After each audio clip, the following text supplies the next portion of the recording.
Welcome. We're here at ICE2024 on the Gaming Malta stand, and I'm joined by Jesper Svensson, who is the CEO of the Betsson group. Jesper, welcome. Thank you very much. Lovely to see you. Tell me, in this rapidly evolving gaming industry that we have, what sort of trends do you foresee shaping the landscape in the coming year? Oh, in the coming year, there has been, obviously, if you look at the last year, regulation has shaped the landscape a lot, but I would also say geographical expansion keeps happening, so it's a lot of companies expanding their operations to new parts of the world where we didn't operate before, including Latin America and Africa and so forth. That's a big trend. New technologies are starting to show up as well. The whole Web3, the Web3 space, AI. So it's a lot of things happening, really. It is a very dynamic environment. Tell me a little more about your expansion into Latin America. Oh, okay, that is something that we started many years ago. We almost need to go back more than 10 years when we started to do the first efforts over there, but it has really accelerated the last years. And we are now active in a range of countries there, and we see very, very strong growth in the region for a company like ours that started out in Sweden and became big in the Nordics. Latin America is now bigger for us business-wise than what the Nordics is. So we have seen a swift into this, and we really believe in the region and the future of the region. So we are happy that we are well placed for further expansion there. Can you share any insights into the factors that you think contributed to that success? You always have to take it country by country, because we say Latin America in the same way as we say Europe, and you know, there are very different aspects to each single country, and it's important to acknowledge that, although it's either most countries there speak Spanish, right, except Brazil, but still you need to understand the differences of those countries in order to be successful there. It sounds basic, but it's something I can't stress enough. Really important to look at the nuances of the countries you're operating in. Fantastic. In 2023, you achieved a remarkable milestone, winning 34 accolades across various categories. What do those sorts of accolades, that recognition, mean for Bestsson? Well, it's always nice to be recognized. I think that's good for us as a company, and for all the people who works in the company can feel proud of getting those recognitions, and that's fantastic. But I think we're obviously not doing what we're doing because of that. It's the fruit of what we are doing, and I'm just glad that it's also seen in the industry that we have been doing things that are good. You've been actively involved in the iGaming Council. Can you elaborate a little more on the goals and the initiatives of that council?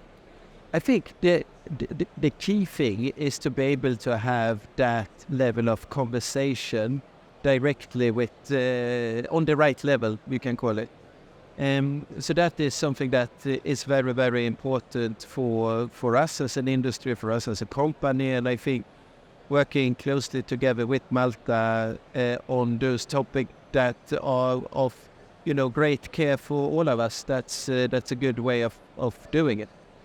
So it aligns well with your sort of commitment to industry collaboration. Very much so, and in order for any industry to operate in a good way, you need to have that level of conversation and involving the right entities and people and so forth. And I think that dialogue is very sound and something we're just welcoming. Finally, Betsson have been known for forging very strong strategic partnerships with football clubs, for example. How do these collaborations contribute to your overall brand strategy? It has been giving us fantastic brand exposure. That's what sponsorships are for, you can say. Then it's also nice at the same time that we feel that we are contributing very strongly to sports, and sport is essential for what we do. That's what we do. We live and breathe sports in many ways, right? That's our business. But I think if you take some of the most recent sponsorships we have been doing that have been sizable in Latin America, Boca Juniors in Argentina, it's a legendary club. and everyone in Argentina knows about Boca Juniors, not just in Argentina, and all over the world. And to be the shirt sponsor there has been giving us fantastic exposure. Now we have done a recent deal with Atlético Nacional in Colombia, which is the biggest club in Colombia and a very big club in the region, and we're getting great traction there as well. So of course it's a way for us to get out our brand in a very relevant space for our product and business. And how do you find that impacts on your customer engagement? I mean, are you seeing a measured difference? Yeah, I think it really helps also to create a higher degree of engagement, because we can do a lot with those sponsorships that is not just the brand. It's how we activate them, how we involve both the fans and the clubs into a range of different activities. And that is something our customers appreciate as well, and that can help us to create a higher degree of loyalty amongst the customer base. Now, you may have heard that Gaming Malta have launched their Respect campaign, which is all about setting the standards and busting the myths around the iGaming industry and setting out the facts. In your experience of the industry, what are the biggest misconceptions that you find come up time and time again?